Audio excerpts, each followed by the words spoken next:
연구를 열심히 했는데도 불구하고 어떤 진보가 없다. 그렇다면 어떻게 될까요? 내가 스승이 없어서 그렇다든지 또는 여러 가지 이유를 댈 수 있지만 일단 나부터 자기 스스로를 점검해 보는 것부터 해야 되지 않을까 이런 생각을 합니다. 그렇지 않습니까? 이 원인은 다 나한테 있는 거예요. 내 부처가 되는 것도 나로 인해서 되는 것이고 그렇잖아요. 우리는 주로 이렇게 생각합니다. 내가 여러 사람들하고 같이 연구를 같이 했는데 주변 사람들이 엉망이기 때문에 나도 안 되는구나 이렇게 생각할 수도 있어요. 그렇게 생각하면 안 되죠.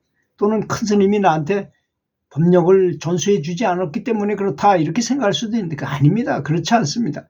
오직 연불행자는 자기가 연불을 해서 진보를 뭔가 성취를 하기를 바란다면 자기 스스로를 점검해 봐야 될 것입니다.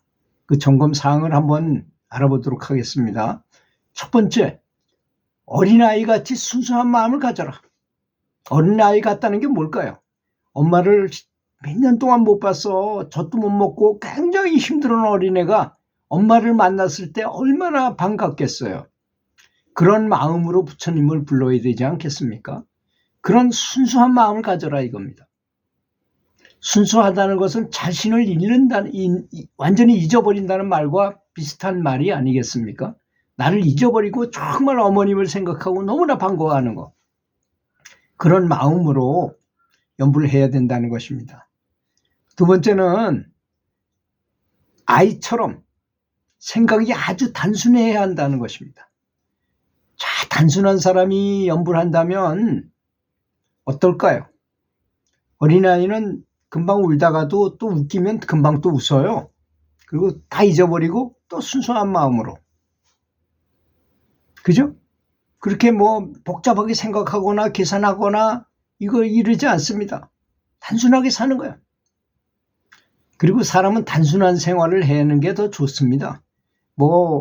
우리가 생각하기에 내가 스케줄에 맞춰가 비서가 오늘 지금 몇 시에는 뭘 해야 되고 그게 아주 멋있는 삶인 것 같지만 실제로 수행자에게는 그런 것이 필요가 없습니다. 다 지나고 보니까 나이가 70이 넘어서 이렇게 보니까 다 허당이었어. 그렇게 좋아 보였던 게 지금 와서 생각해 보면 다 허망한 구름같이 허망한 것이었다는 것입니다. 세 번째는 여러 가지 일로 마음이 복잡하면 이게 연불 성취와는 멀어집니다. 점점 더 멀어져요. 업무가 과다해서 삶이 복잡다나 하면 연불 진보하기가 어렵죠. 당연히. 그래서 어떤 저는 이게 모임 같은 것도 다 안 가요. 꼭 가야 되는 고등학교 때 같이 운동했던 친구들 모임 하나 또 동기들 모임에 제가 회장을 오래 했기 때문에 거기는 그냥 근데 요새는 그 친구들이 매일 고기 먹는 그 식당에서 하니까 전 고기 냄새를 못 맡고 몸에 달라붙으면 일주일 동안이나 괴로웠기 때문에 그 친구들이 고기를 안 먹는 식당에 가면 그때는 참가하고 그렇습니다. 그러니까 대인관계에 따른 스트레스는 전혀 없게 되더라고요. 그러니까 굳이 이러니 저러니 얘기할 필요도 없고 누가 맞고 틀리고 얘기할 필요도 없어진다는 것입니다. 그 다음에 네 번째로 감정 기복이 심해서 갈등이 많아.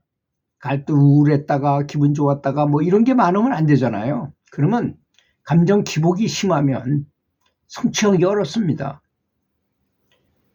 이 감정 기복이 정말 심하다고 한다면 그게 나한테 가장 문제라고 한 분한테는 반드시 연불 하면서 절수행을 같이 해라고 저는 권하고 싶어요. 이 사람이 108배를 하면 24분 정도가 걸린대요. 그래서 스톱워치를 갖다 놓고 그걸 쉬기가 어렵더라고요. 그래서 스톱워치 갖다 놓고 25분에 맞춰 놓고 무조건 그 25분 동안 적당한 그 속도로 연불을 하는 것이 절을 하면서 연불을 해요. 그게 일종의 부처님에 대한 세레모니잖아요. 정말 저는 귀의합니다 하는 걸 몸 동작으로도 보여주면서 입으로 또 생각으로 이렇게 연불을 하는 것이니까 그냥 연불을 하는 것보다는 훨씬 더 좋고 이렇게 하면 감정 기복이 왜? 전신 운동이 되기 때문이죠. 아주 전신 운동으로 절하는 것이 가장 좋습니다. 그러니까 절수행과 같이 하면 기분도 좋아지고 감정 기복이 없어지고, 감정 기복이 심한 사람이 이분이 어떻게 했냐면 아주 똑똑한 사람인데, 자기 자식이 태어났는데 이 자식이 내 말을 안 듣고 공부도 못하고 말썽도 부리고 부산하고 해. 그러면 그게 왜 그런가? 그 원인을 가만히 따져보면요, 자식이 내 소유물로 생각해요. 저건 내 이세다, 저건 내 거다, 너 내 건데 왜 그따구로 해, 이렇게 하기 때문에 자꾸 그 애를 괴롭히게 되는 것입니다. 사람이 그렇잖아요. 제가 육아 서적을 쓰면서 제일 많이 느낀 게 뭐냐면, 아무리 조그만 어린애고 내 자식이라 하더라도 정말 영물로 존중해 줘야 돼요. 내가 존중하고 공손하게 대하면 그 아이도 나를 공손하게 대할 수밖에 없잖아요. 그게 대인관계의 황금률입니다. 아무리 원수 같은 사람이 있다 하더라도 정말 최선을 다해 공손하게 그 사람한테 항상 해보세요. 정말 친해집니다, 나중에. 그러면 그 업은 끊어지는 거예요.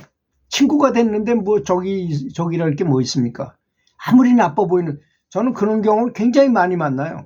그래서 이렇게 딱 보면 한눈에 딱 봐도 벌써 저 사람하고 나하고 전생이 별로 안 좋은 관계였다고 느낄 때가 있으면, 미운 놈한테 떡 하나 더 준다고 그 사람 들고 밥도 많이 먹으러 많이 사주기도 하고 아주 말도 잘해주고 칭찬도 많이 해주고, 그래가지고 나중에 친해지면 그게 완전히 풀려버려요.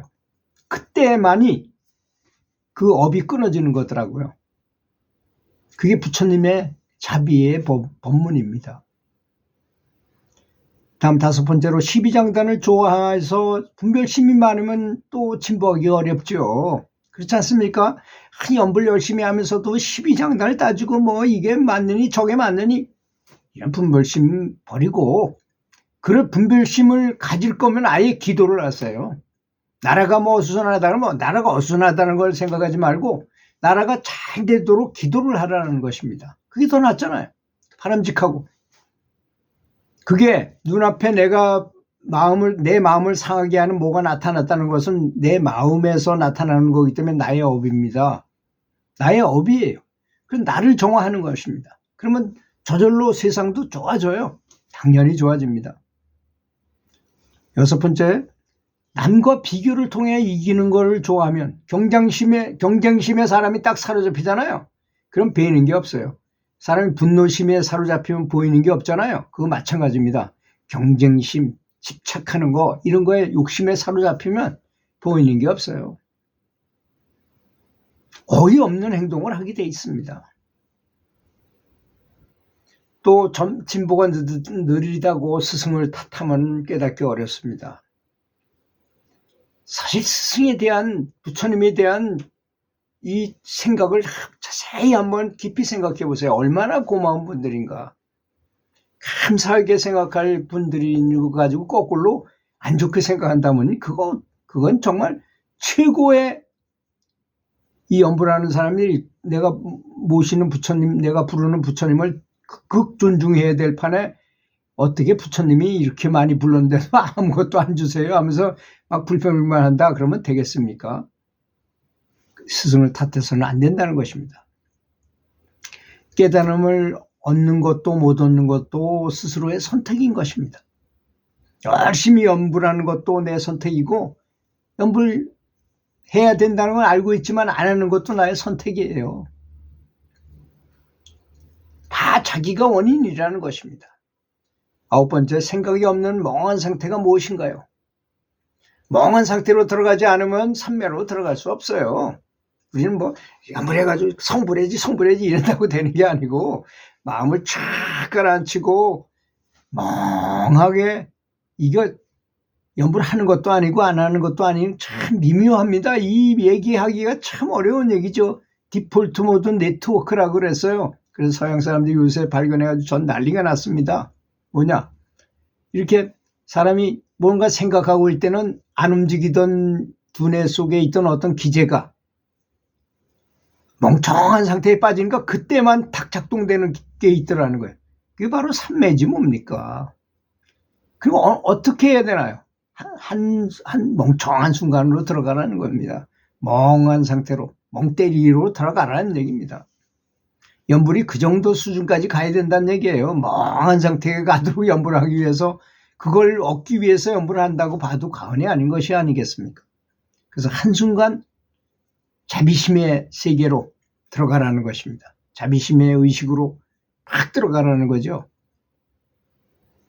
자비심과 감사하는 마음이 크고 깊지 않다면 삼매로 가기가 어렵다는 걸 알아야 될 것입니다. 들어주셔서 감사합니다.